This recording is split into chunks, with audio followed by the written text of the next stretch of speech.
যদি বলি যে তোমাকে যে সব থেকে আশ্চর্যের এবং সব থেকে বিস্ময়ের একটা ঘটনা মাকে নিয়ে বলতে, তুমি কোনটা বলবে? দেখো, মাকে নিয়ে আশ্চর্যের এবং বিস্ময়ের ঘটনা অজস্র। গুরুজির সাথে যখন প্রথম সাক্ষাৎ হয়, আমি প্রচুর প্রশ্ন নিয়ে গিয়েছিলাম। খানিকক্ষণ এই কথা সে কথার পরে আমি দেখলাম যে তিনি এক এক করে সেই প্রশ্নগুলোর উত্তর দিয়ে যাচ্ছে। আমি কিন্তু সেই প্রশ্নগুলো তার কাছে ব্যক্ত করিনি, এবং সেই প্রশ্নের উত্তরগুলো দেওয়ার সাথে সাথে আমাদের মা সিদ্ধেশ্বরীর মন্দিরে ঘণ্টা পড়ছে বারবার। দুপুর 3টে সাড়ে 3টে বাজে, তখনও মায়ের শয়ন ভাঙিয়ে মায়ের মন্দির তখনও খোলা হয়নি, মায়ের মন্দিরের দ্বার বন্ধ। তো সে মন্দিরে ক্রমাগত ঘণ্টা পড়ে যাচ্ছে। তো তখন মহারাজ বললেন যে দেখেছো তো, মায়ের কথা যখন বলা হয় তখন মায়ের মন্দিরে ঘণ্টা পড়ে, মানে মা ওটাকে অ্যাপ্রুভ করে না। একটা মহা বিস্ফোরণের ফলে তারপর সমস্ত কিছু গ্রহ গ্রহাণু এবং ছায়াপথ সব কিছু সৃষ্টি হচ্ছে। সম্প্রতি গবেষণাতে জানা গেছে থিয়া বলে একটি গ্রহ থেকে নাকি চাঁদের উৎপত্তি।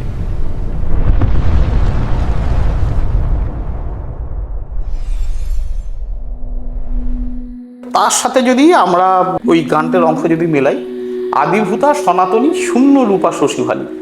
তো আদিভূতা সনাতনী মানে আদিতে তুমি উদ্ভূত হয়েছো, তাই তুমি সনাতন, অর্থাৎ চিরায়ত বা চিরন্তন। শূন্য রূপা শশীভালী, তো তুমি শক্তি, তাই তুমি শূন্য রূপা, তুমি নিরাকার। শশীভালী, তোমার মাথায় চন্দ্র। কিন্তু সেই তত্ত্বের মধ্যে সেই বিজ্ঞানের তত্ত্ব এতদিন পরে কিন্তু কি সুন্দরভাবে মিলে যাচ্ছে। Hello everyone, welcome to my channel. আমি ইভান রয়েছি তোমাদের সঙ্গে, আর তোমরা দেখছো স্পিরিচুয়াল টক সেগমেন্টের একটা নতুন এপিসোড। আজকের এপিসোডে আমি আমার সঙ্গে পেয়েছি কালীকথার রাইটার তপন নস্কর মহাশয়কে। আজকেও শুনবো মায়ের কিছু মহিমার কথা, এমন অনেক কথা যেগুলো হয়তো আপনারা আগে কোথাও কখনো শোনেননি। এবং যারা আমার সঙ্গে এই স্পিরিচুয়াল টক সেগমেন্টে এসে বসে কথা বলতে চান, নিজের অলৌকিক অভিজ্ঞতার কথা, নিজের আধ্যাত্মিক চেতনার কথা শোনাতে চান, তারা আমাকে যোগাযোগ করুন 6289858577 এই নাম্বারে। যে সমস্ত সাধকরা রয়েছেন, যারা নিজেদের তন্ত্র সাধনার কথা মানুষের কাছে পৌঁছতে চান, তারাও আমাকে যোগাযোগ করতে পারেন 6289858577 এই নাম্বারে। এবং যে সমস্ত মানুষেরা নিরাশ হয়ে আছেন, আপনারা কোনো স্পিরিচুয়াল হেল্প দরকার, তারাও আমাকে যোগাযোগ করুন উক্ত নম্বরে। আমি চেষ্টা করবো আপনাদের সঙ্গে থাকার। আজকের এপিসোডটা শুরু করছি, এবং তার আগে বলছি সকলে পুরো ভিডিওটা অবশ্যই দেখুন এবং জানান কমেন্ট বক্সে আপনারা কে কোথা থেকে দেখছেন। যারা আমাদের পুরনো বন্ধু তারা অবশ্যই এই ভিডিওটা প্রচুর শেয়ার করতে ভুলবেন না। যারা প্রথমবার দেখছেন তারা চ্যানেলটি সাবস্ক্রাইব করে বেল আইকন প্রেস করতে ভুলবেন না, কারণ আমি এখানে এমন এমন টপিক তুলে আনি, এই টপিকগুলো হয়তো আপনি আগে কখনো কোথাও শোনেননি। তাহলে শুরু করছি আজকের এপিসোড, এবং সকলে জানান কে কোথা থেকে দেখছেন, এবং ভিডিওটা শেষ পর্যন্ত দেখে কমেন্ট করতে ভুলবেন না আপনার কেমন লাগলো। নমস্কার তমলদা, কেমন আছো? মা যেমন রেখেছেন। আমি তমলদা তোমাকে একটা কথা জিজ্ঞাসা করে অনেকদিন ভাবছিলাম যে আমরা তো মা কালীকে পুজো করি, অনেকেই মাকে মানেন, আমি নিজেও মাকে মন থেকে ছোট থেকে ডাকি, কিন্তু আমরা দক্ষিণা কালীর পুজো করি সকলে বলে, যেটা আগম বাগিসের সময় থেকে বা আগম তন্ত্র অনুযায়ী তার আগে থেকে মায়ের পূজা হচ্ছে। মানে কৃষ্ণানন্দ আগমবাগীশ কি করলেন, মায়ের একটি সর্বজন গ্রাহ্য সাকার রূপ দিলেন, যাতে সবাই মাকে মায়ের মানে মায়ের একটা মানে কি বলবো, মানে করুণাময়ী, যে এই যে মায়ের যে রূপ, করুণাময়ী যে রূপ, সেই করুণাময়ী রূপে তারা মাকে দেখতে পারে, তারা মাকে ভাবতে পারে। নাহলে আগে তো সবার একটা কেমন ধারণা ছিল যে মা কালী মানে তিনি বিভীষণা, এরকম মায়ের মূর্তি, তিনি তো মা, অনেকগুলো মাথা, অনেকগুলো হাত, মানে এরকম নাকি সেই রূপকল্পে পড়ে যাচ্ছে। মানে সেই ও ক্ষেত্রে সেই কল্পারম্ভ, মানে যেখানে দেবী মহাকালী রূপে অবতীর্ণ হচ্ছেন, ভদ্রকালী রূপে অবতীর্ণ হচ্ছেন, 3 কল্পে যখন তিনি মহিষাসুরকে বধ করছেন, তিনি তো বিভিন্ন বিভিন্ন রূপে এসেছেন। তো সেই রূপগুলোর তো ঠিক আছে, একটা মায়ের তো অনেকগুলি রূপ হয়। তো মায়ের যে কল্পনাময়ী যে রূপটা, সেটা তো আদিতে শাশ্বত। সেই কল্পনাময়ী যে তিনি যে কল্পনা বলছি, করুণাময়ী যে রূপটা, সেটা তো আদিতে শাশ্বত। সেই করুণাময়ী রূপটাকে তিনি সবার সামনে আনলেন, যে মা করুণাও করেন, মাই হয় আদতে। মানে সেই জিনিসটা কিন্তু কৃষ্ণানন্দ আগমবাগীশ প্রথম সবার সামনে নিয়ে এলেন। আগেও মায়ের পূজা হতো, আমরা আগে বহু চর্চিকা মূর্তির, অর্থাৎ মা চামুন্ডার বহু কিন্তু চর্চিকা মূর্তির পূজা আমরা দেখেছি, এবং সেই সমস্ত মূর্তি এখন বিভিন্ন স্থান থেকে প্রত্নতত্ত্ব হিসেবে পাওয়া যাচ্ছে। তো বর্তমানে মায়ের পূজা আগেই হতো। হ্যাঁ। উনি ওই যে রূপটা, মানে এই যে দক্ষিণাকালীকে আমরা মানে এখন গৃহে গৃহে পূজা করছি, হ্যাঁ, মায়ের বাড়িতে পূজা। মায়ের কেউ করছে মায়ের মুখটা একদম বালিকার মতো শিশু সুলভ, কেউ মায়ের মুখ করছে গৃহিণীর মতো। এই যে মায়ের যে মা রূপ, এই মা রূপটাকে কিন্তু মানে করুণাময়ী যে মায়ের কন্যা রূপে দেখছি এইটাকে মাকে, দেখছে। কখনো মা রূপে দেখছি।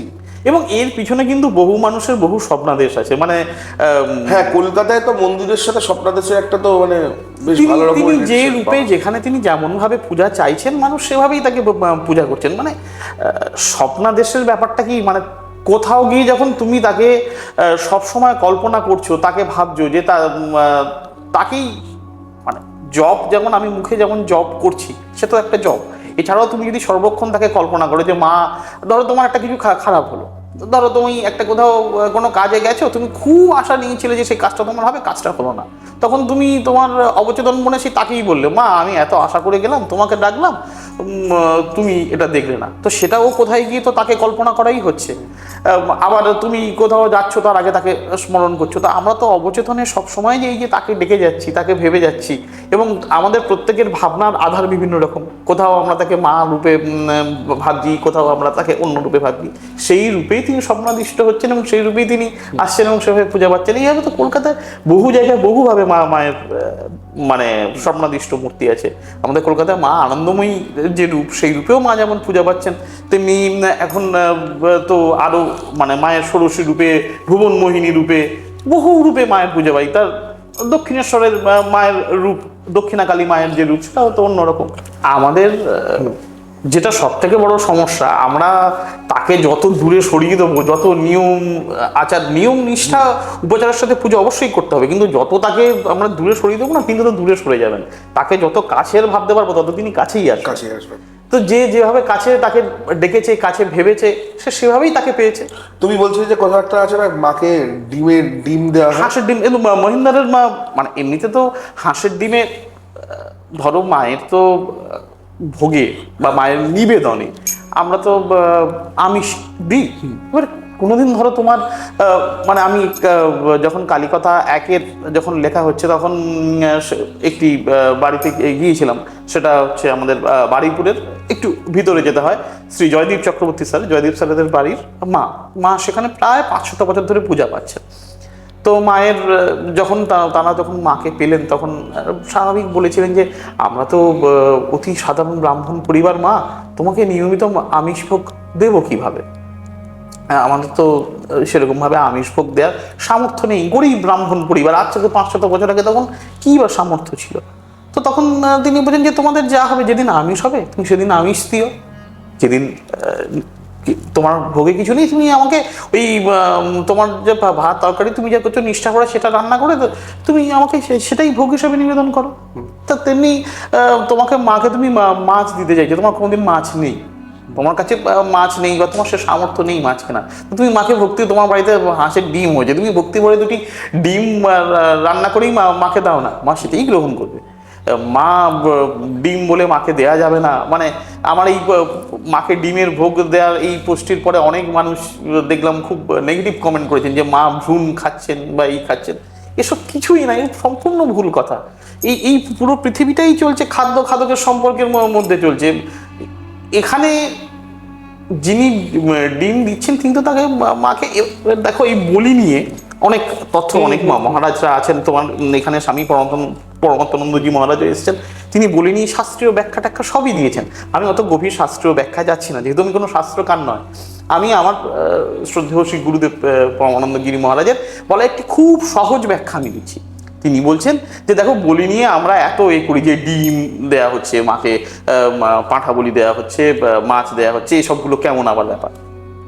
একটি ছেলে, সে চাকরি বাকরি কিছু পায়নি, সে দীর্ঘদিন ধরে মায়ের কাছে প্রার্থনা করে যাচ্ছে, মা আমি যেন একটা চাকরি পাই, আমার আর দেখতে ভালো লাগে না, আমার মা, আমার বোনেরা, আমার ভাইয়েরা, সে একমাত্র বাড়ির বড় ছেলে, তার ধরলাম তার বাবা নেই, আমার মায়েরা, আমার মা, আমার বোনেরা, আমার ভাইরা, এরা সবাই রোজ খুব সামান্য শাক ভাতকে দিনাতিপাত করছে। আমি যেদিন চাকরিটা পাবো না, আমি একটা মস্ত বড় মাছ নিয়ে এসে মাছ রান্না করব, এবং আমার ভাই বোনেরা সেই মাছের ঝোল ভাত খাবে, সেইটা দেখেই আমার তৃপ্তি। তো দিন যায়, তার প্রার্থনা আরো জোর হয়। একবার সে চাকরি পায়, চাকরি পাওয়ার পরে সে একটা মস্ত বড় ইলিশ মাছ কিনে এনে তার মাকে দিল যে মা, এই মাছটা আমি চাকরির প্রথম মাইনে দিয়ে এই মাছটা আমি কিনেছি, চলো আজকে জমিয়ে রান্না হবে। মা কি করলেন, মা মাছটাকে সুন্দর করে কেটে কুটে করে মা দেখা গেল যে নিজের জন্য লেজাটুকু রাখলেন, বাকি তার সমস্ত সন্তানদের মধ্যে কিন্তু ওই মাছটা বিলিয়ে দিলেন।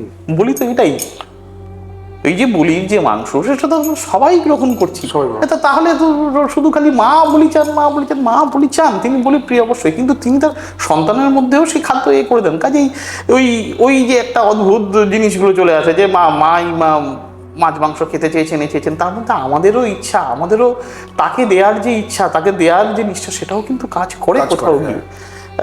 তো এখন তো নেটিজেনদের ভিড়ে যাই করবে তাই নেই, হ্যাঁ মানে সবই নেগেটিভ। একটা ভালো কথা বললো ব্যাস মানে চলে এলো একদম মানে একদম মাথা উঁচিয়ে চলে এলো, মানে সবাই সর্বজ্ঞানী। হ্যাঁ সবাই। আগে তোমার সাথে একটা কথা হচ্ছিল, এত বড় ব্রহ্মাণ্ড, ঠিক আছে, সেখানে আমরা কোথায়, আমরা এবং তিনি হচ্ছেন শক্তি, এবং আমাদের বিজ্ঞানও কোথাও গিয়ে স্বীকার করে নিয়েছে যে এনার্জি কনজারভেশন ল বা শক্তি সংরক্ষণ সূত্র বলছে যে শক্তির সৃষ্টি নেই, শক্তির বিনাশ নেই, পৃথিবীতে আদি ও অকৃত্রিম শক্তি, সেই শক্তির শুধুমাত্র রূপও পরিবর্তন হয়। তুমি খুব ভালো করে ভেবে দেখো, তিনি রূপ পরিবর্তন করে এক এক রূপেই তিনি রয়েছেন, তার কিন্তু মানে কোনো বিনাশ নেই, কিছুই নেই, তিনি সেই যা আদি ছিলেন সে আদিতেই রয়েছেন। তো কমলাকান্ত ঠাকুর তো গিয়েই গেছেন, আদিভূতা সনাতনী শূন্য রূপা শশীবালী, ব্রহ্মাণ্ড ছিল না যখন মুন্ডমালা কোথা পেল। তো এই এই জিনিসটা নিয়েই আজকে সকালে পড়াশোনা করছিলাম, ভাবলাম একটু বলেই দিই। সম্প্রতি গবেষণাতে জানা গেছে যে থিয়া বলে একটি গ্রহ থেকে নাকি চাঁদের উৎপত্তি।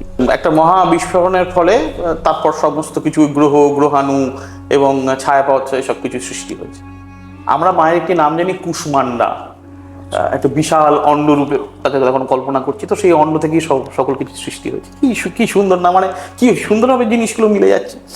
তো যাই হোক, সেই বিগ ব্যাং এর পরে তো পৃথিবীও হয়েছে, তখন সেটাকে আমরা বলছি যে প্রোটো আর্থ বা সদ্যজাত পৃথিবী। সেই প্রোটো আর্থ যে সময় ছিল সে সময় থিয়াও ছিল। তো থিয়ার সঙ্গে পৃথিবীর মিলন বা সংঘাতের ফলে চাঁদের উৎপত্তি হয়েছে, এমনটাই এখন বলছেন বিজ্ঞানীরা। তো তারপরে সেই থিয়া অবলুপ্ত হয়ে যায়, সেই থিয়ার আর অস্তিত্ব খুঁজে পাওয়া যায় না, তার সাথে 400 কোটি বছরের কথা।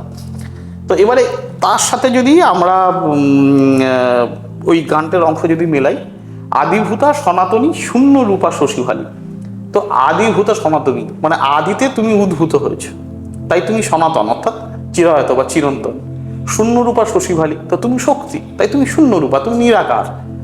শশীভালী, তোমার মাথায় চন্দ্র, দেখো কি সুন্দর। সেই তিনি কিন্তু এই বিজ্ঞানটা তিনি জানতেন না, কিন্তু সেই তত্ত্বের মধ্যে সেই বিজ্ঞানের তত্ত্ব এতদিন পরে কিন্তু কি সুন্দরভাবে মিলে যাচ্ছে, তাই না?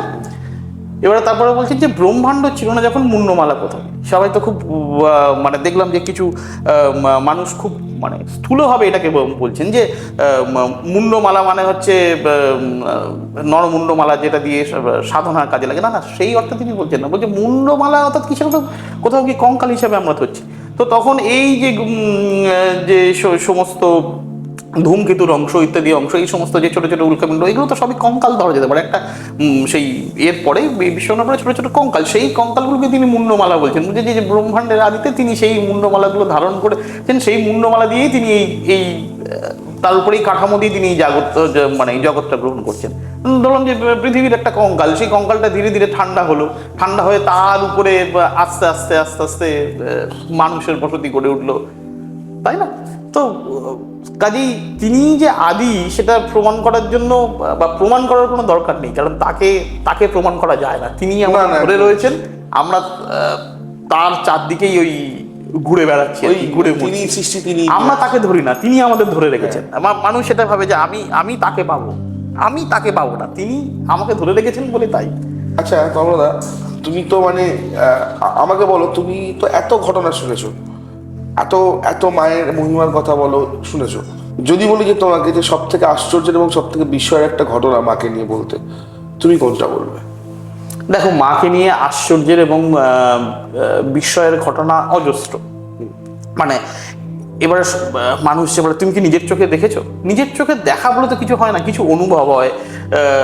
মানুষ অনুভব করেন যে তিনি কোথাও, আমরা তাকে দেখতেও পাবো না, অতটা যোগ্য আমরা নই। আমরা হ্যাঁ সেই আমাদের তার আগে তো আমাদের প্রশ্ন করা উচিত যে আমাদের কতটুকু যোগ্যতা। হ্যাঁ, আমরা একদম।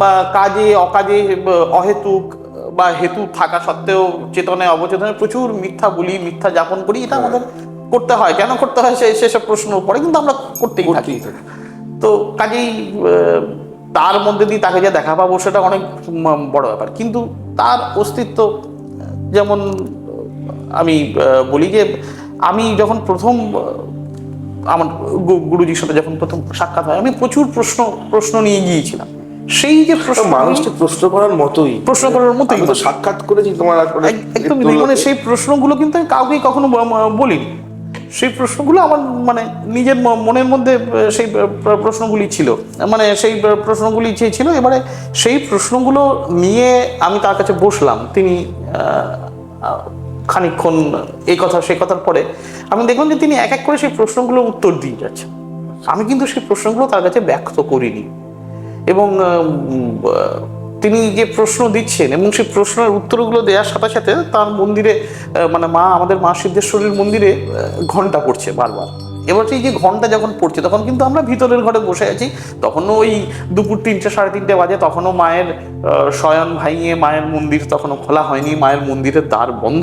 এবং সেটা কালী পূজার 2-1 দিন আগে হবে, নভেম্বরের কত তারিখ ঠিক মনে নেই, এই বছর না আগের বছরের কালী পুজোর 2 বা 1 দিন আগে হবে। তখন মায়ের ওই রং টং হওয়া এই ইত্যাদি কাজকর্ম চলছে, তাই এই সমস্ত জানলা দরজা বন্ধ, বাইরের যে মন্দিরের যে মূল ফটক সে ফটকও বন্ধ।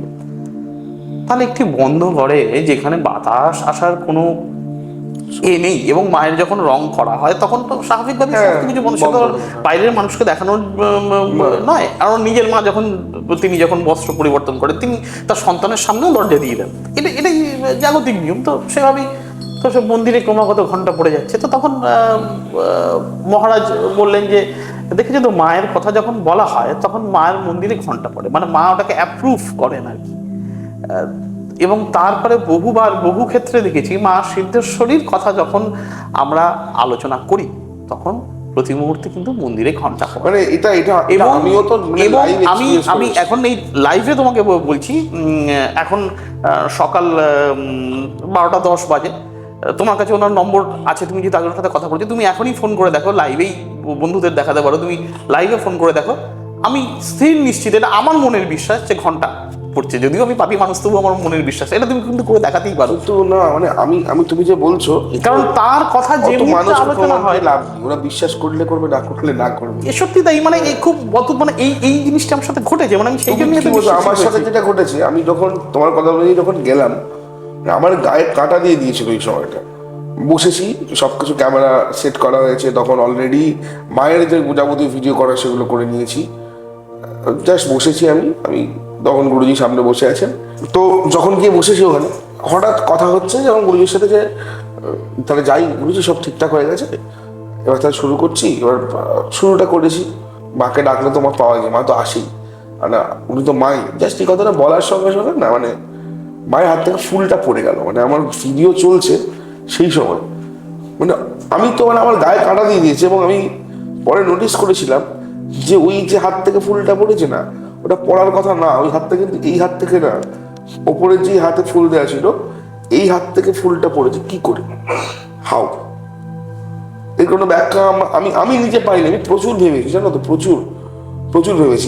এবং তুমি যদি ঘরটা ভালোভাবে কল্পনা করো, মানে ওই দিকে যে জানলাটি আছে সেই জানলাটি বন্ধই থাকে, জানলাটি বন্ধ থাকে। এবং সেই দিনটা পুরো ছিল বাতাসহীন একটি দিন, ভীষণ গুমট, এবং সেই মানে বৃষ্টি আসবে ঠিক সেই মুহূর্তে, কিন্তু কোনো বাতাস নেই, কিন্তু ফুলটা পড়ে বাইরে বেরোচ্ছি, ঘাম হচ্ছে, অথচ মায়ের ওখানে যখন ভিডিও করেছি ঘরটি ভীষণ ঠান্ডা। গোটা ভিডিওতে আমার মানে মাথায় একটা ঘামের বিন্দু মতো দেখা যাচ্ছে না। তো ভিডিওটা চ্যানেলে আছে, তোমরা আমি বলবো দেখো, যেখানে মানুষ নিয়মিত লক্ষ কোটিবার জপ করছেন, তার পূজা হচ্ছে, সেখানে তো মানে তার থেকে ধনাত্মক জায়গা তো কিছু আর থাকে না। কারণ দেখো, ধনাত্মকতা তো আমার মনের যে ধনাত্মক ভাবটি আছে সেটি আমি তার চরণে সমর্পণ করছি, এবং তিনি তো সমস্ত মানে আদি ধনাত্মকতার আধার তো তিনি। তিনি তো কাজেই সেই স্থানের একটা আলাদা ইয়ে থাকবে। এটা মানুষের ব্যক্তিগত অনুভব বা ব্যক্তিগত উপলব্ধি। কেউ সেই স্থানে না গেলে সেই উপলব্ধি করতে পারবে না। মানে অনেকেই এই জিনিসটা কিন্তু অনেকের ক্ষেত্রেই হয়, মানে অনেকেই বাইরে থেকে বলেন যে আমি এটা মানি না, এটা মানতে চাই না, বা এটা এই চাই না, কিন্তু কার্যক্ষেত্রে যখন তিনি গিয়ে তার সম্মুখীন হচ্ছেন তখন তার ওই মস্ত চক্ষু, তার ওই মানে ঘন কালো রং, এইখানে গিয়ে কিন্তু তার সমস্ত চিন্তা কি ডুবে যায়। ওই যে বলা হয় কৃষ্ণবর্ণ বা কালো বর্ণ সব কিছু শোষণ করে যায়। তখন তার মনের যা কিছু সাদা কালো হলুদ নীল যা আছে না, সব কিছু তিনি শোষণ করে নেন। তখন গিয়ে সেও চরম মানে এটা দেখা যায় চরম নাস্তিকও কিন্তু চরম আস্তিক হয়ে যায়। এবং মায়ের সাধনা কিন্তু আস্তিকতা নাস্তিকতার ঊর্ধ্বে একটা অন্য, মানে মা ডাকা, মা তো আমি তো মাকে ডাকছি, তো মাকে ডাকার জন্য আমাকে আস্তিক নাস্তিক কিছু হওয়ারই কোনো প্রয়োজন হয় না। মানে একটা শিশু যখন জন্মায় তখন সে যখন সে কাঁদছে বাড়িতে, ভীষণ কাঁদতে দেখবে যেই সে মায়ের গলা পায় সে চুপ করে যায়। তার মানে না, ওই যে মা, ওই মায়ের সাথে শিশুর একটা অদ্ভুত অদৃষ্ট যোগ রয়েছে। তার অম্বলিকাল কর্ত কাটা হয়ে গেছে সে যখন জন্মেছে, কিন্তু তা সত্ত্বেও কিন্তু একটা যোগ রয়েছে। এই সূক্ষ্ম যোগে বা এই নারীর যোগে কিন্তু আমরা সবাই জড়িয়ে রয়েছি।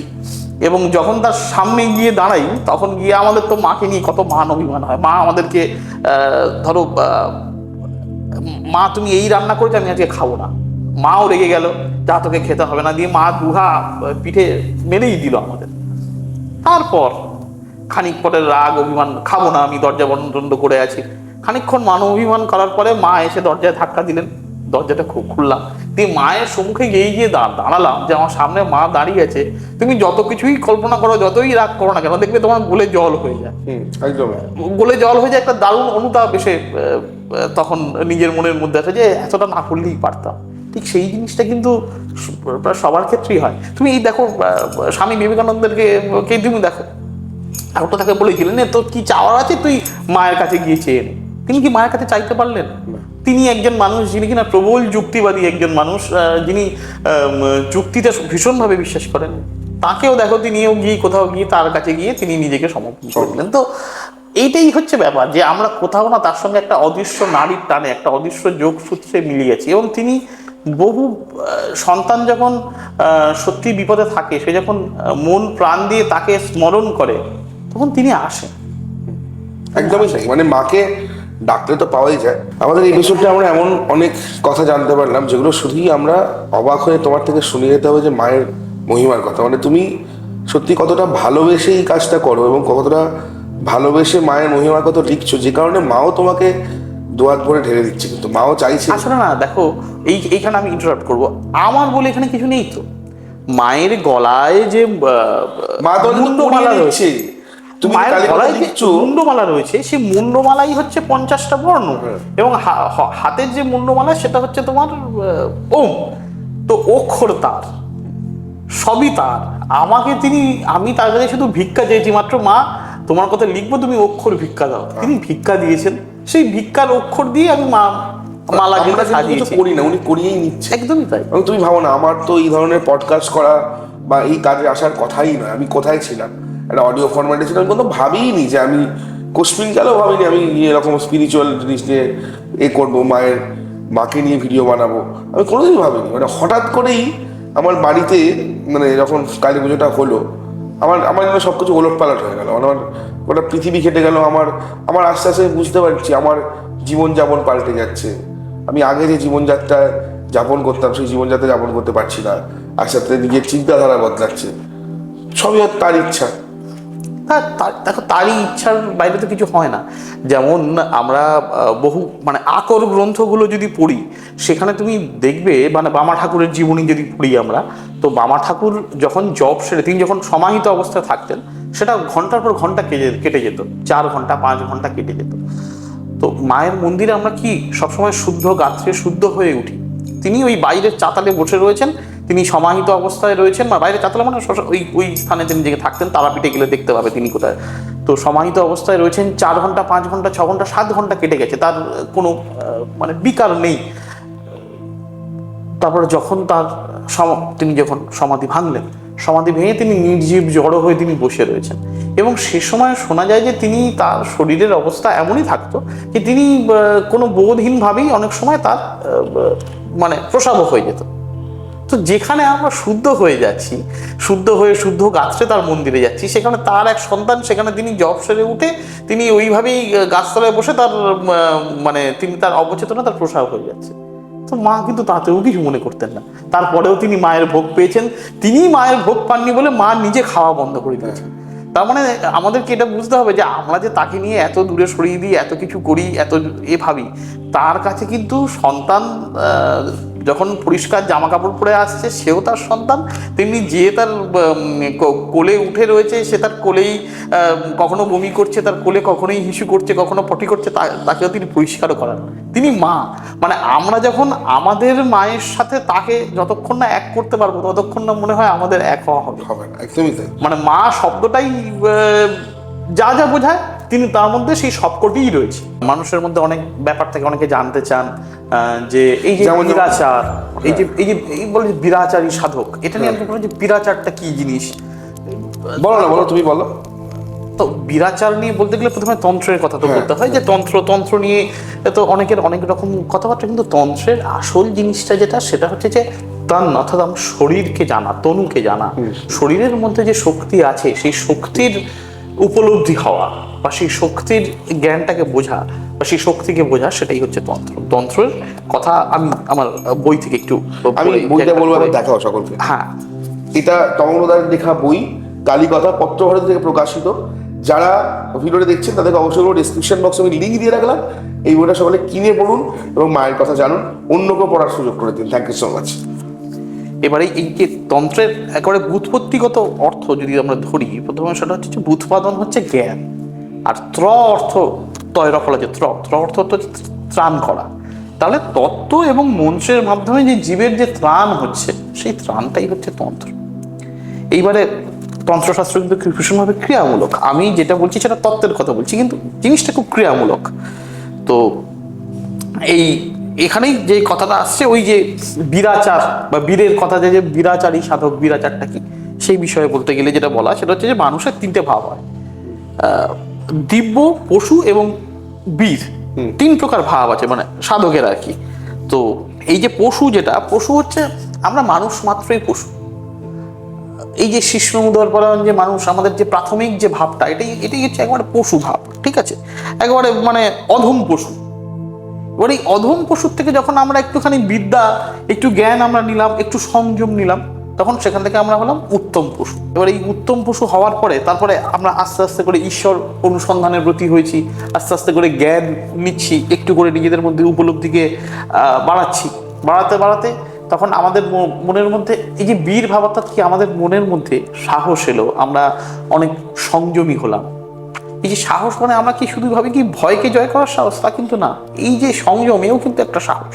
মানে আমার কিছু দেখে আমি ভীষণ কামুক হয়ে পড়েছি বা ভীষণ লোভার্ত হয়ে পড়েছি, যে আমাকে মানে এখন খেতে হবে এই রসগোল্লাটা, দেখছি আমার দারুণ লোভ হচ্ছে, কিন্তু সেই লোভটাকে আমি সংযম করলাম। এর জন্যও কিন্তু এক ধরনের সাহসের প্রয়োজন। এই যে ভাবটি, এই ভাবটি হলো বীর ভাব, ঠিক আছে।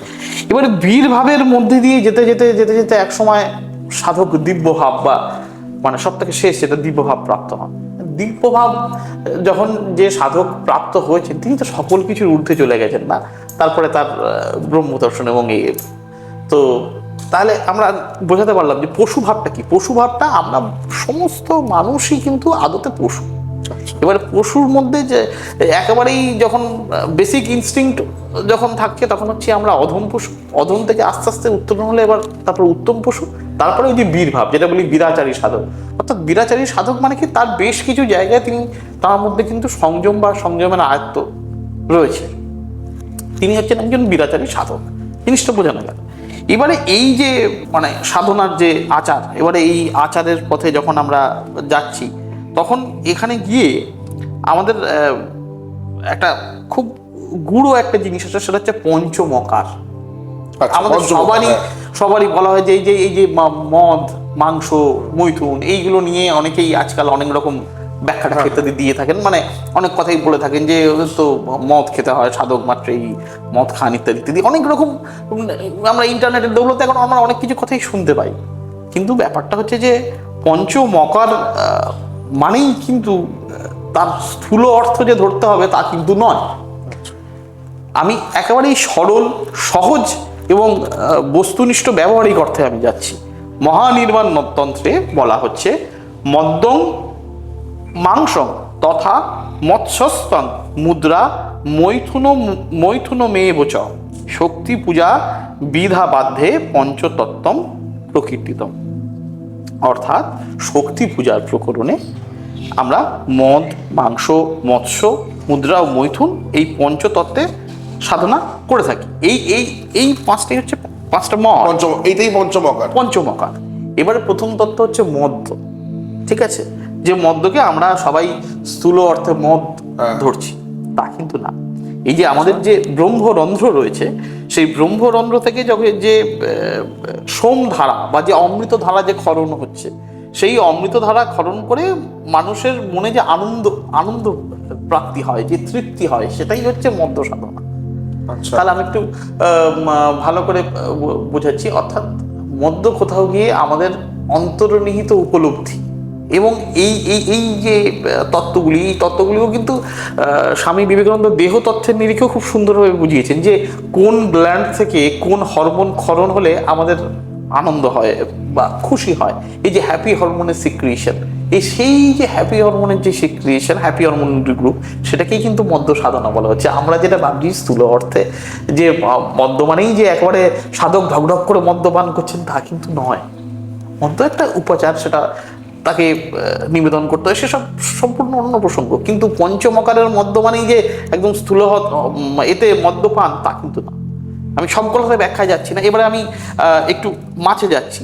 মাছের ক্ষেত্রে আমরা যেটা বলা হয় যে মাছ মানে ওই মাছ আর কি, স্থূল মাছ তো মায়ের নিবেদন বা ভোগে যাচ্ছে। কিন্তু তাছাড়া আমরা কি বলছি, আমাদের শরীরে যে নারী আছে, আমরা যে কুণ্ডলিনী শক্তির, একটু পরেই আমি আসবো কুণ্ডলিনী প্রসঙ্গ, সেখানে দেখবো যে নারীর কথা আসবে। নারী, নদী, দেহস্থ নদী, দেহস্থ নারী, মানে আমাদের দেহের মধ্যেও যে এই যে রক্ত জালিকা, এই যে দেহের মধ্যে যে নারী, তার মধ্যে তো ক্রমাগত তো রক্ত স্রোত প্রবাহিত হচ্ছে, হয়তো তারাও তো কোথাও গিয়ে ওই নদীর মতোই। তো সেই বলছে যে আমাদের দেহের মধ্যে যে নারী আছে, সেই নারী হচ্ছে ইরা এবং পিঙ্গলা, এই যে দুটো নারী, এই দুটো নারীকে আমরা বলছি গঙ্গা এবং যমুনা। আমাদের দেহস্থ গঙ্গা এবং যমুনা। এবারে আমরা এই যে শ্বাস প্রশ্বাস নিচ্ছি, এই যে যোগের সময় যে প্রাণায়াম করছি, এই যে প্রাণ বায়ু, এটাই হচ্ছে মাছ বা মৎস্য। আচ্ছা, এই যে প্রাণ বায়ুর আনাগোনা, এটাই হচ্ছে মাছ বা মৎস্য। তাহলে এই যে দেহের অভ্যন্তরে যে বায়ুর আনাগোনা করিয়ে আমরা যে আমাদের দেহ অভ্যন্তরস্থ যে কুণ্ডলিনী শক্তি আছে, তাকে যে জাগিয়ে তুলছি, এটাকেই বলছি আমরা মৎস্য সাধনা। কুণ্ডলিনী শক্তি এবারে আমি কুণ্ডলিনী শক্তিটা বলবো যে আমাদের ইরা পিঙ্গলা সুষুম্না, মানে আমাদের দেহের এই যে অংশটা বললাম, ইরা পিঙ্গলার এইখানে কিন্তু আমাদের তিনি, অর্থাৎ আমাদের আত্মস্থ যে শক্তি, সবার মধ্যেই কিন্তু তিনি আছেন। আমরা যে বলি না, খুব সোজাভাবে একটা বলে দিই যে সবার মধ্যেই তিনি বিরাজমান, তিনি সবার মধ্যেই বিরাজমান। তিনি কিন্তু ওই কুণ্ডলিনী শক্তিরূপেই তিনি রয়েছেন। তিনি হচ্ছেন ওই মানে 3.5 বলয় করে, মানে 3.5 পাত্রে তিনি রয়েছেন। এবারে আমরা ক্রমশ সাধনার এক একটি স্তরে যখন স্তরে উপলব্ধ হব, তিনি আস্তে আস্তে করে উত্থিত হচ্ছেন। কুণ্ডলিনী শক্তি তো আমাদের সুপ্ত অবস্থাতেই থাকে। এবারে তুমি, তার মানে কিন্তু এই নয় যে আমি বসলাম আর তাকে জাগিয়ে দিলাম। মানুষের 7-8 জন্ম লেগে যায় আস্তে আস্তে করে তাকে জাগরূক করতে। ওই যে বলা হয় না, কর্মফল, তুমি এই জন্মে যতটা কর্ম করেছো সেটাকে তুমি তো ক্যারি করে নিয়ে পরের জন্মে তুমি গিয়ে তুমি আবার তারপর থেকে তুমি শুরু করছো বা সেই কর্মের ফল তুমি ভোগ করছো। আস্তে আস্তে করে তোমার কুণ্ডলিনী জাগছে, তোমার অন্তর্নিহিত যে শক্তি, তিনি আস্তে আস্তে জেগে উঠছেন। জেগে উঠে তিনি এই ষড়চক্র তিনি ভেদ করছেন, আমাদের এই বরাবর যে ষড়চক্র ভেদ করে আমাদের এই উপরে যে সহস্রারে, সেখানে তিনি রয়েছেন। তিনি হচ্ছেন শিব, তিনি রয়েছেন। তখন এই শক্তি এবং শিবের যে মিলন, সেই মিলনটাকেই বলা হচ্ছে মৈথুন। আমরা মৈথুন অর্থ যে অর্থ বলছি তা নয়, এই যে শক্তি, শিব ও শক্তির মিলন, যেটা হচ্ছে এই জাগতিক প্রকৃতি, শিব ও শক্তির মিলনেই তো সবকিছু সৃষ্টি হচ্ছে। আমরা শুধু দেখছি যে মানুষ জন্মাচ্ছে, তা তো নয়। মানুষ জন্মাচ্ছে, একটা কুকুর জন্মাচ্ছে, একটা পিঁপড়ে জন্মাচ্ছে, গাছে একটা ফল ধরছে, ধান ফলছে, সবই তো ফলছে। তিনি তো সবসময় সৃষ্টি করে যাচ্ছেন, অর্থাৎ তিনি তো প্রতিনিয়ত সৃষ্টি করে যাচ্ছেন। তাহলে আমার অভ্যন্তরের যে শিব এবং শক্তি যারা দুজনে সুপ্ত অবস্থায় রয়েছে, তাদেরকে জাগ্রত করিয়ে যখন আমরা মিলন করাচ্ছি, সেটাই হচ্ছে মৈথুন। ওই পঞ্চমকারের অন্যতম যেটা, সেটাকে বলা হচ্ছে মৈথুন। তাহলে আমরা শুধুমাত্র স্থূল দেহেই সমস্ত কিছু ভাবছি, কিন্তু স্থূল না, সূক্ষ্ম অর্থে এটা একটা মানে আমাদের ভাবনা চিন্তাটা ওখানে আটকে আছে। অনেক অনেক বড় ব্যাপার যে আমার ভিতরের শক্তিকে উপলব্ধ করিয়ে তাকে আমি এই জায়গায় নিয়ে যাচ্ছি। অর্থাৎ তখন যে মানুষ তিনি সেই পর্যায়ে নিয়ে যাচ্ছেন, তখন তার থেকে জগতের আর অকল্যাণ বলে কিছু হয় না, তার থেকে যাই হয় তাই জগতের কল্যাণ হয়। তো এইটাই হচ্ছে তন্ত্রের কথা, যে তুমি নিজের তনকে, নিজের তনুকে, নিজের শরীরকে তুমি জানো, তোমার শরীরের অভ্যন্তরে যে মহাশক্তি লুকিয়ে রয়েছে, সেই শক্তিকে তুমি উপলব্ধি করো, সেই যে কুণ্ডলীকৃত অবস্থায় যিনি রয়েছেন তাকে তুমি উত্থিত করো। সেটাই কি বলা হচ্ছে। এবার সে মানে সেটাই হচ্ছে মূল কথা বা মূল বক্তব্য। আমি সাধনা করছি তো এই কারণেই, সাধনার মূল এটাই তো হচ্ছে যে তাকে জাগ্রত করা। তুমি একটু আগে তন্ত্রের কথা বললে এবং কুণ্ডলিনী শক্তি জাগ্রতের কথা বলছো। তন্ত্র মন্ত্র এই কথাগুলো কোথাও বলতে গেলেই মানুষের মানে আমাদের বাঙালির বেসিক ইনস্টিংক্ট যেটা, তন্ত্রের কথা বললেই সবার আগে মা কালীর মুখ লোকের অনেকেরই ভেসে ওঠে। ওই না তন্ত্র, ওই যে বললাম যে তোমার সপ্ত আচার, এই জায়গাটা আমি তোমাকে তাহলে একটু বলে দিই, আমি জানতাম তুমি প্রশ্নটা করবে। সপ্ত আচার মানে তান্ত্রিক যে সাধক, সেই সাধকের মূল লক্ষ্যটা কি থাকে, সেটা হচ্ছে ব্রহ্ম সাযুজ্যতা। অর্থাৎ কি, যে ব্রহ্মকে আস্বাদন করা। যে ব্রহ্ম কি, এই আমরা সাকার থেকে নিরাকারের সাধনা করছি, যেটা এই যে অনেকে বলেন আমরা পুতুল পূজা করি, তা কিন্তু নয়। আসল তো তিনি নিরাকার, তাকে নিরাকার হিসাবেও আমরা জানি, পরম ব্রহ্ম। তাকে সাকার রূপে করলে কি হয়, তাকে রূপকল্পে তাকে করার আমাদের সুবিধা হয়। যেমন এই যে স্বামী বিবেকানন্দ একজনকে বলেছিলেন, একজন বলছে যে তোমার তো পুতুল পূজা করো। তিনি বললেন যে তা ঠিক আছে, তাহলে ভালো কথা, তোমার বাড়িতে যে তোমার বাবার ছবিটা তুমি রেখে দিয়েছো, তিনি নেই, তার ছবিটা তুমি তাহলে ঘর থেকে শুনে ফেলে দাও। বলছে না, ওনাকে প্রতিদিন দেখলে আমার মন শান্তি। তো তাই সেই নিরাকারকে আমরা সাকার রূপে দেখে আমরা মনে করছি, আমাদের সাধনা অসুবিধা হচ্ছে, সেটাই তো ব্যাপার। নিরাকার রূপকে তো সাধনা করার মতন ক্ষমতা আমাদের সাধারণ মানুষের তো আমরা সাকারে করছি, তাতে তো মূলগত কিছু প্রভেদ হচ্ছে না। তো এবারে সেই আচারের মধ্যে বেদাচার, বৈষ্ণবাচার, শৈবাচার, দক্ষিণাচার, বামাচার, সিদ্ধান্তচার, কৌলাচার, বিভিন্ন আচার রয়েছে। প্রত্যেকটা আচারের বিভিন্ন বাহ্য পূজা রয়েছে। এর মধ্যে আমাদের বামাচার, সিদ্ধান্তাচার, কৌলাচার, এইগুলোর মধ্যে তোমার এই পঞ্চতত্ত্ব বা মানে পঞ্চমকারের এই যে সাধনা, এই পথটা রয়েছে।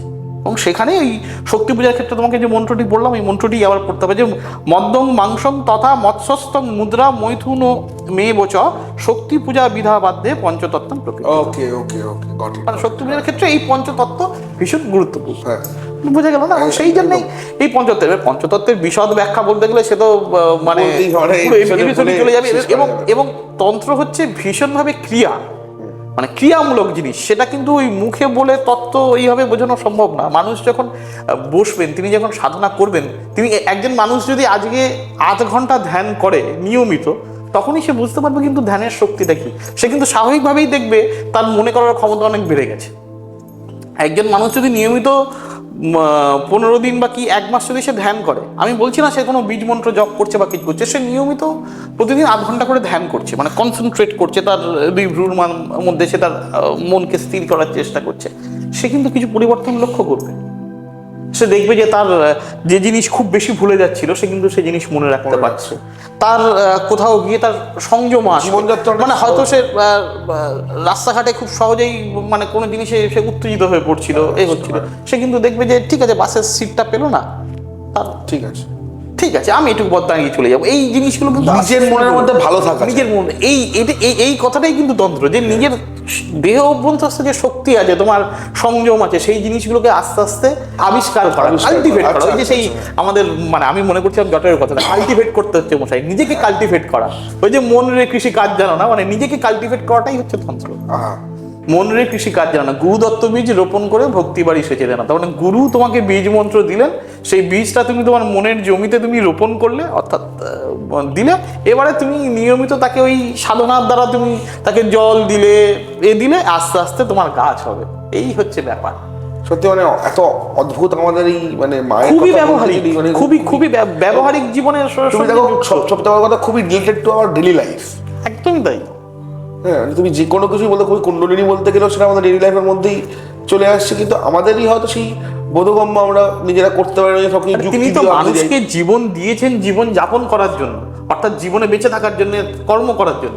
তো কাজেই তার তিনি যে তত্ত্বটা দেবেন, সেই তত্ত্বটাও তো তার কর্ম থেকে, রোজগার যাপন থেকেই উঠে আসবে। এটাই তো স্বাভাবিক না?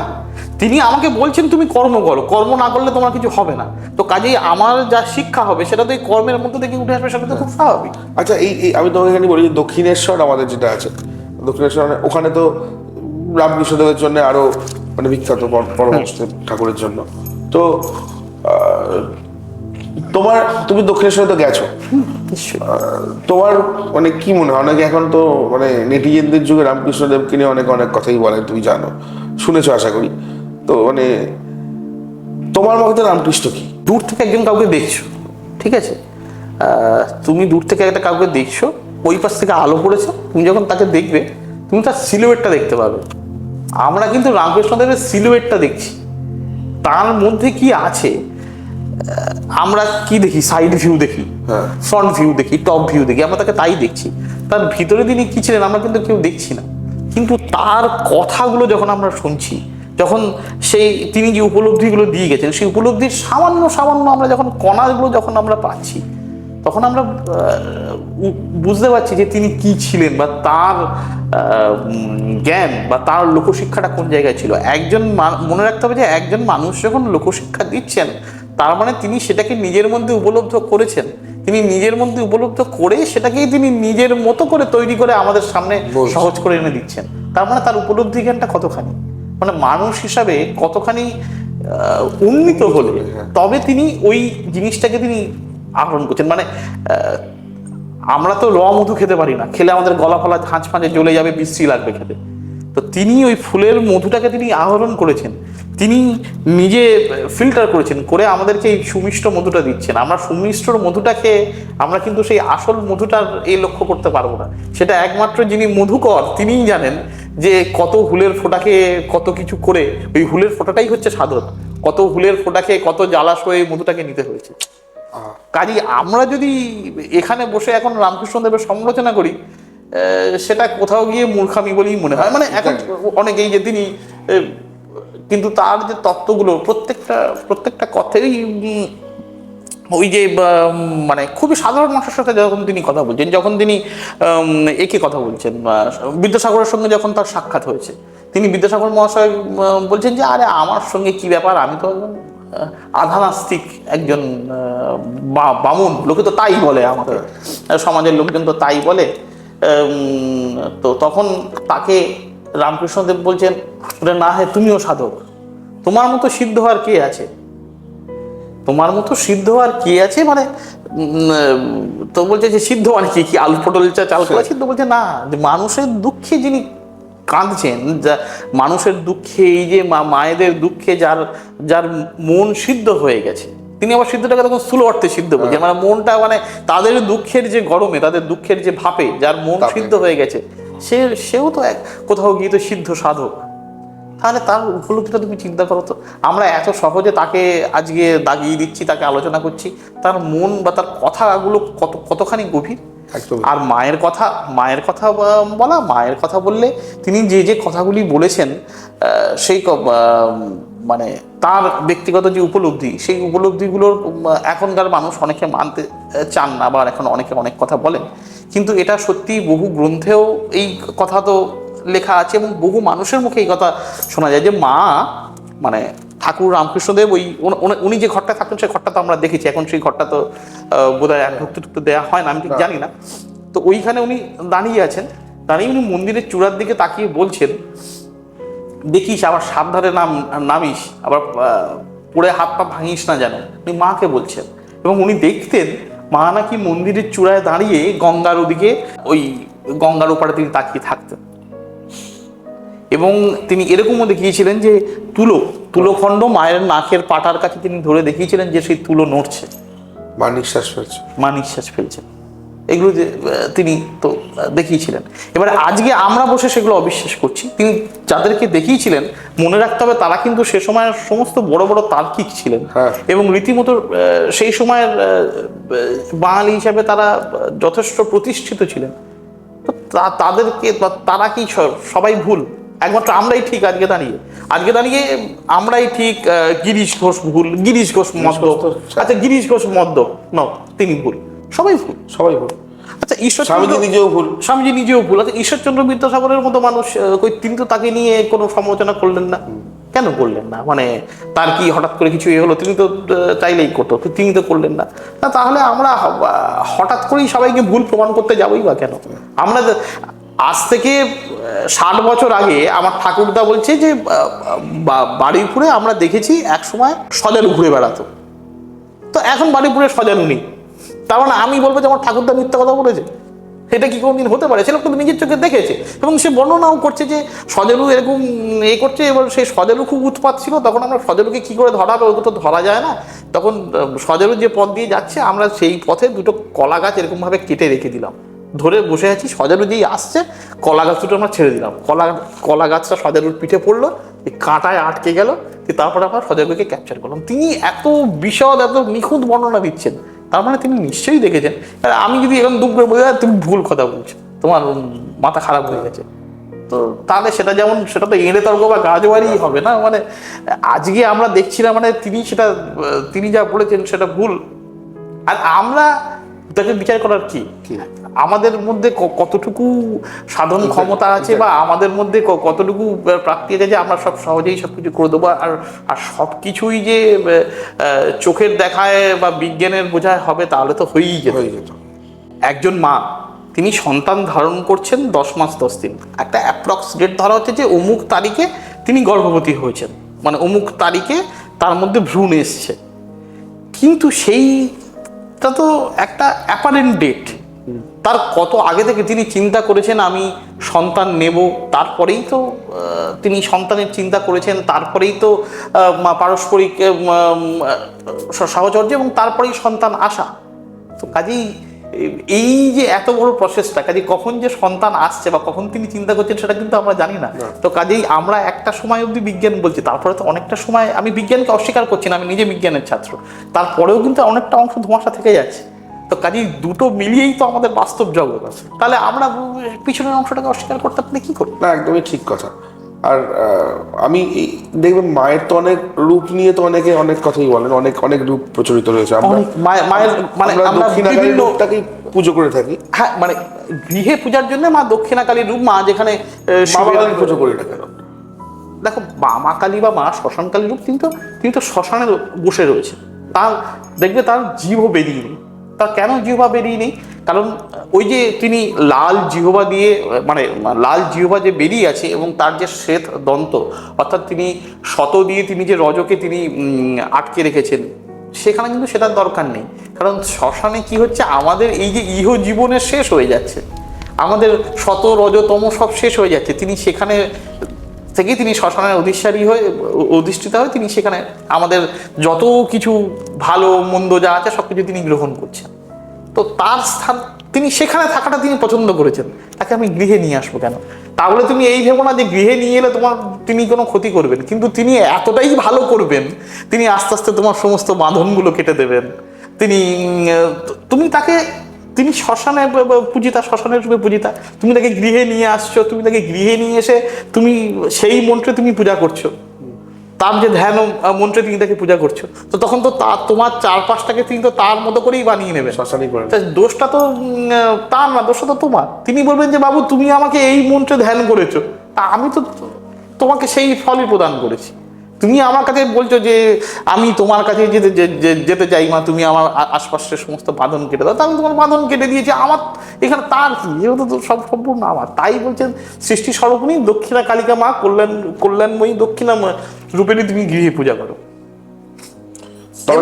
সেই জন্য দক্ষিণা কালী রূপেই আমাদের কিন্তু গৃহে যত পূজা হয়, এতে, আর বাকি সবই মানে শ্মশানকালী সাধকের, যিনি সাধক তিনি তো সংসার ছেড়েছেন, তার তো বাঁধন নেই, তিনি মায়ের যে রূপে তিনি পূজা করতে চান তার। এবারে এই কিছু কিছু যে বিষয় আছে যেগুলো গুরু পরম্পরায় আসে, যেগুলো মানে একেবারে গুরুর এছাড়া বলা যায় না, সেগুলো আমি বলতে পারবো না। গুরু তাকে যে দেবেন, যে সাধনা দেবেন, তাকে তো সেই মন্ত্রে সাধনা করতেই হবে সেটা। তুমি গৃহে পূজা করলে তুমি মা দক্ষিণাকালীর পূজা করবে। আমরা কিন্তু বহু আগে থেকে মায়ের পূজা করে আসছি। আমরা মায়ের পূজা করছি যে কোন প্রশ্নাতীত কাল থেকে, তার মানে খুঁজে বের করাও খুব মুশকিল। আমরা কিন্তু মায়ের পূজা করে আসছি, আমরা মায়েরই সন্তান। কারণ কালিকা বঙ্গদেশ যে অযোধ্যায়ন মহেশ্বরী, 12 মাসের পূর্ণা গয়াক্ষেত্রে গয়েশ্বরী। আমরা কিন্তু এই আমাদের এই বঙ্গে আমাদের অধিষ্ঠাত্রী দেবী বলো, আমাদের মা বলো, তিনি হচ্ছেন আমাদের মা কালী। তার পূজা আমরা বহুকাল আগে থেকেই করে আসছি। এবারে কৃষ্ণানন্দ আগমবাগীশ ঠাকুর, কৃষ্ণানন্দ ঠাকুর, তিনি কি করলেন, তিনি মায়ের কল্যাণকারী রূপটা সবার সামনে এলেন, যাতে সবাই মাকে প্রত্যক্ষ করতে পারে, যাতে সবাই মা মা ডাকে উদ্বেল হতে পারে। এখন তুমি ওই যে যন্ত্রের পূজা বলো বা তা এর পূজা বলো, সেগুলো তো সাধারণ মানুষ, দেখো মানুষকে কোথাও গিয়ে না একটা নিরাকার থেকে একটা সাকার রূপ দিতে হয়, তাতে মানুষ কনসেন্ট্রেট করতে পারে, তাহলে মানুষকে হালকা করতে পারে। তুমি দেখবে সমস্ত যুক্তি তর্ক প্রশ্ন সমস্ত কিছু ছেড়ে দাও, তোমার মনে খুব কষ্ট হয়েছে, খুব যন্ত্রণা হয়েছে, তুমি গিয়ে তার কোনো মন্দিরে গিয়ে তুমি তার সামনে তুমি খানিকটা কেঁদে এলে, দেখবে তোমার মনটা হালকা হালকা হচ্ছে। ঠিক, তিনি শুনলেন, তিনি শুনতে চাইলেন কি, বা তিনি অন্য কিছু নিয়ে ব্যস্ত আছেন কি, কিন্তু সেটা তুমি জানো না। তুমি তার কথাটা শুনলে তোমার মানসিক তৃপ্তি হলো, এটাই কিন্তু অনেক বড় বিষয়। সেই মানুষটা হয়তো সেই দুঃখের জ্বালা নিয়ে সে হয়তো অন্য কিছু করে বসতো, কিন্তু সেই মায়ের কাছে কেঁদে তার জ্বালা খানিকটা কমে গেল, তার মনে বিশ্বাস হলো যে মা আমাকে দেখবে। একদমই একদমই। হওয়া না হওয়াটা তার অনেক পরের কথা, কিন্তু সে সেই বিশ্বাসের সে তার ইনস্ট্যান্ট যে কাজটা করতো সেটা থেকে সে কিন্তু বিরত হলো। এটাই কিন্তু অনেক বড় জিনিস। মানে সত্যি কথা, মানে তোমার সঙ্গে বসলে শুনতে শুনতে শুনতে মনে হয় না শুনেই যাই। আর তার কথাও তো কোথাও গিয়ে ওরকমই, মানে আমাদের সবটুকুই তো বিশ্বাস ভক্তিতেই টিকে থাকে না। হ্যাঁ, মানে আচ্ছা আমাকে একটা কথা বলো, মানে আমাদের তো তোমাকে আমি যদি জিজ্ঞাসা করি যে আমাদের অনেক মন্দির সম্বন্ধে তুমি জানো, আমাদের যেহেতু একদম শেষের দিকে এসে গেছি আস্তে আস্তে, কোনো একটা মন্দিরের কথা বলো, যে মন্দিরের ইতিহাস, মায়ের কোনো মন্দির, এমন কোনো মন্দির যে মন্দিরের ইতিহাস তুমি জানার পরেও তোমাকে ভাবিয়েছিল। তুমি তো প্রচুর এরকম পড়াশোনা করেছো।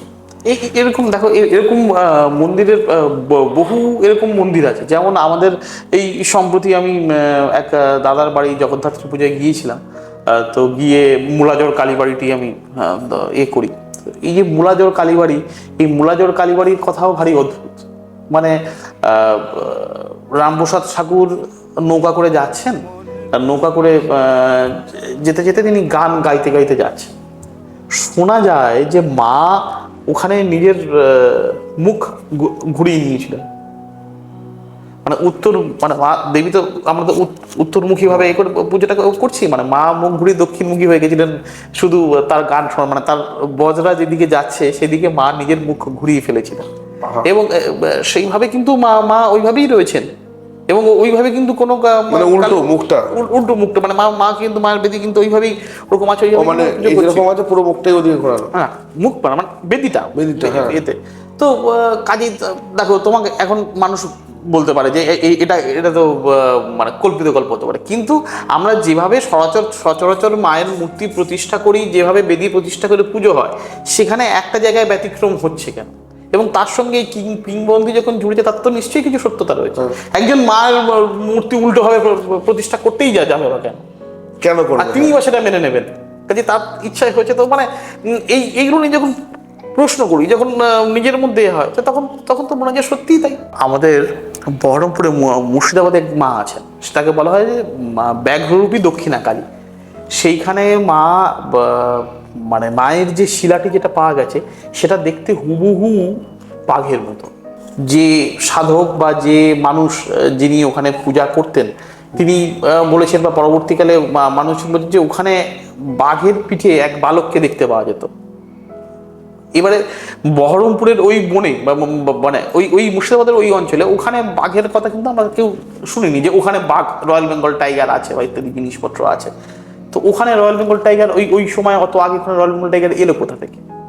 কিভাবে হলো? কিভাবে হিবা এলো? যে সুন্দরবনের যে বাঘকে আমরা জানি, সেই সুন্দরবনের বাঘ ওইখানে কি করে? বহরমপুরের কত দূর ভাই, ওখানে সে তার পক্ষে যাওয়া সম্ভাবনা আছে, সে তো আর সাদা কেটে কেটে যায়নি। তো তাহলে এই এই যে জিনিসগুলো, এবং এখানে যখন একটা লোককথা যখন দীর্ঘদিন ধরে যখন প্রচার পাচ্ছে, দীর্ঘদিন ধরে যখন চলে আসছে, বহু মানুষের কণ্ঠে যখন আসছে, তখন কিন্তু সেই জিনিসগুলো নিয়ে নিয়ে তখন সত্যিই ভাবতে হয় যে তাহলে তো সত্যিই কিছু ছিল। এবং যে পাথরে তিনি পূজিতা হচ্ছেন, যে পাথরকে কালী রূপে পূজা করা হচ্ছে, সে পাথরটিও তো অমনই। তাহলে অমন অদ্ভুত রূপের পাথরে তিনি কেন পূজা পাচ্ছেন? তারপরে আমরা মেলাই চণ্ডী মায়ের কথা যখন দেখি, সেই মেলাই চণ্ডী মায়ের পাথর দিন দিন একটু একটু একটু একটু করে বাড়ছে। তোমাদের ওখানেই মা মেলাই চণ্ডী, এত এত বড় মেলা হয়, মা মেলাই চণ্ডীর মূর্তিও একটু একটু একটু একটু করে বলা হয় যে বাড়ে। এবং মা মেলাই চণ্ডী আজ কত দিন ধরে ওখানে পূজা পাচ্ছেন। তো কিছু তো রয়েছে, না হলে অত বড় মেলা অত দিন ধরে মানুষ কেন আসছে? আসলে আমাদের বঙ্গদেশের প্রত্যেকটি মন্দিরের কথা যখন ভাবি না, তখন সেই মন্দিরে শুধুমাত্র স্বপ্নাদেশ লোককথা নয়, সেখানে কিন্তু বহু মানুষের সাথে ঘটে যাওয়া ভক্তি এবং বিশ্বাসের অজস্র অনেক অনেক উদাহরণ আছে। মানে এমনও অনেক ঘটনা আছে যে কোনো মানুষ তিনি ভীষণ কষ্টে, মানে বিশেষ করে আমরা যখন ওই মন্দিরগুলোতে যাই, তখন মন্দিরের ওই যে পাদানি বা মন্দিরের চাতালে যখন নামকরা ফলকগুলো আমরা দেখতে পাই না, তখন ওখানেই মায়ের মাহাত্ম্যর কথা বা মায়ের মাহাত্ম্য প্রকাশিত হয়ে যায়। তুমি ওই ফলকের যে মানুষগুলো, তোমার তো ইনভেস্টিগেশন করো, একটু ইনভেস্টিগেশন করে দেখবে ওই মানুষগুলোর পরিবার বা দু একজনের সাথে কথা বলে দেখবে, তাদের সবার সাথেই কোনো না কোনো অলৌকিক বা তাদের সবার সাথেই কোনো না কোনো কার্যসিদ্ধি জড়িয়ে আছে, যে কার্যসিদ্ধিগুলো হওয়া প্রায় অসম্ভব ছিল। তাহলে একটা মন্দিরে শত সহস্র ফলক, শত সহস্র মানুষের সাথে কিছু না কিছু ঘটেছে, তাহলে তো সেই জিনিসগুলো তো কোনোদিন মানে ভুল বা উড়িয়ে দেওয়া বা গাল গল্প হতে পারে না। মানে আমাদের বঙ্গদেশের প্রত্যেকটা মন্দিরের সাথেই কোনো না কোনো আশ্চর্য লুকিয়েছে, এটুকু আমার স্থির বিশ্বাস। কারণ তিনি না চাইলে তার মন্দির প্রতিষ্ঠা করা যায় না। জিনিসটা এরকম নয় যে আমি দুম করে একটা মন্দির গড়লাম, তাকে দিয়ে প্রতিষ্ঠা করে দিলাম। তিনি যদি না চান, সেই মন্দিরে তুমি 3 রাত্রিও পূজা করতে পারবে না। কাজে প্রত্যেকটার সাথে কিছু না কিছু আশ্চর্য, কিছু না কিছু অলৌকিক আসে, তার পূজা তিনিই করিয়ে নেন। অনেক অনেক ধন্যবাদ তোমাকে যে তুমি সময়টা দিলে এবং মায়ের কথা যেটা তুমি বললে, মানে এগুলো সত্যি, মানে আমি নিজেই, আমি হয়তো অনেক বেশি বলে ফেললাম, তার কারণ বেশি বলে ফেলা, কারণ তার কথা তো অত অল্প ধরা যাবে না। দেখো তুমি তো নিজে তো আবেগপ্রবণ হয়ে যাচ্ছ। হ্যাঁ, আমি তো মানে অতি অল্পে তার কথা তো বলা সম্ভব না। স্ক্রিপ্ট করে সময় নিয়ে এভাবে হয় না, যতটা মন থেকে আসে তার কথা তো স্ক্রিপ্ট করে বলাও যায় না, যতটা আসে মন থেকে ততটা বলে দাও। এবং আমি দেখছিলাম মানে তুমি মানে এতটা অনর্গল বলে যাচ্ছ, এতটা নিজের মন থেকে তোমার যেন মানে যেরকমভাবে বাড়ি ধারা নির্গত হয়, উৎসারিত হয়, ঠিক সেভাবেই যেন তোমার শব্দ প্রগল্ভ হচ্ছে, আমার মনে হচ্ছে যেন বেরিয়ে আসছে। তিনি আছেন তার কোথাও একজন এই সময় এক বিখ্যাত সাধক, মানে তাকে সারা বিশ্ব চেনে, সারা বিশ্ব চেনে। তিনি মানে খুবই বড় একজন সাধক। তিনি আজ থেকে বেশ কিছু বছর আগে তিনি ভীষণ অসুস্থ হন। তখন তিনি বেনারসে ছিলেন। তো বেনারসে তিনি খুব অসুস্থ, তো তার আখড়া থেকেও বলা হয় যে আপনি তো এত অসুস্থ, আমাদের তো চিকিৎসা করার সামর্থ্য নেই। তো তিনি বলেন বেশ ঠিক আছে, আমি আমার সবটুকু তার পায়েই ফেলে দিলাম। তো সাধন মার্গের 3টে বৃত্তি হয়, ভিক্ষা বৃত্তি, মাধুকরী বৃত্তি আর আকাশ বৃত্তি। ভিক্ষা বৃত্তি হচ্ছে ভিক্ষা করে, যেমন তুমি এই করো, মানে একেবারেই সন্ন্যাস জীবনের কথা বলছি আমি। আর মাধুকরী বৃত্তি হচ্ছে যে দেখবে একসাথে সবাই মিলে ভিক্ষা করতে যায়, দিয়ে যেটুকু মাধুকরী হয় সেটা দিয়ে করে দেওয়া, ঈশ্বরের ভোগ দেয় এবং নিজের আহার্য গ্রহণ করা। আর আকাশ বৃত্তি হচ্ছে সবকিছু তার এতে আমি ছেড়ে দিলাম, কোনো নিরালায় নির্জন স্থানে আমি চলে গেলাম, তারপরে ছাড়লাম যে তুমি আমাকে যতটুকু দেবে তাতে যদি আমার জীবন থাকলো, না থাকলো। তিনি একদম গহীন অরণ্যে চলে যান, তিনি তার ঝোলাটি নিয়ে গহীন অরণ্যের মধ্যে চলে যান এবং দিয়ে তিনি আকাশ বৃত্তিতে তিনি নিযুক্ত হন। তার শরীর টরীর পুরো ভেঙে ঝরে, গৌতম বুদ্ধ যেটা করেছিলেন আর কি, গৌতম বুদ্ধ কিন্তু আকাশ বৃত্তি করেছিলেন। তার শরীর ঝরে গেছে, দেহে কিছুই নেই, মানে তিনি একে তো অসুস্থ, মানে তার মধ্যে তার আর কিছু ছিলই না। সে সময় 2জন মানুষ এসে তাকে খাবার দেয় এবং তার প্রাণ বাঁচায়। এবং সেই ঘটনার পরে তিনি কিন্তু সেই তার যে অসুখ ছিল সেটা খুব দুরারোগ্য অসুখই ছিল, কিন্তু তিনি 25-30 বছর তিনি আজও সুস্থ রয়েছেন। এবং তিনি অন্যতম একজন সাধক, আমি তার নাম বলছি না, মহারাজের নাম বলছি না, তিনি অন্যতম একজন সাধক এবং তিনি আজও রয়েছেন এবং আজও তিনি মানুষের ত্রাণ করে যাচ্ছেন। তো কাজে তাকে যদি ভরসা করে একেবারে যে আমি সবকিছু তোমার উপরে ছেড়ে দিলাম, তুমি আমাকে দেখে নাও, কোথাও গিয়ে মনে হয়েছে যে হয়তো তিনি দেখেন একদমই এই বিশ্বাসটা। সত্যি মানে আজকে এপিসোডটা আমার নিজেরও মনে থাকবে। চেষ্টা করবো এরকম এপিসোড তমানদাকে আবারও আনার। তমানদা খুব ব্যস্ত মানুষ এবং নিজের সময় বার করে এসেছে, আমার সত্যি খুব ভালো লাগছে। এবং তোমরা স্পিরিচুয়াল টক সেগমেন্টের ভিডিও দেখতে পছন্দ করছো, তোমরা ফোন করছো, আমারও খুব ভালো লাগছে।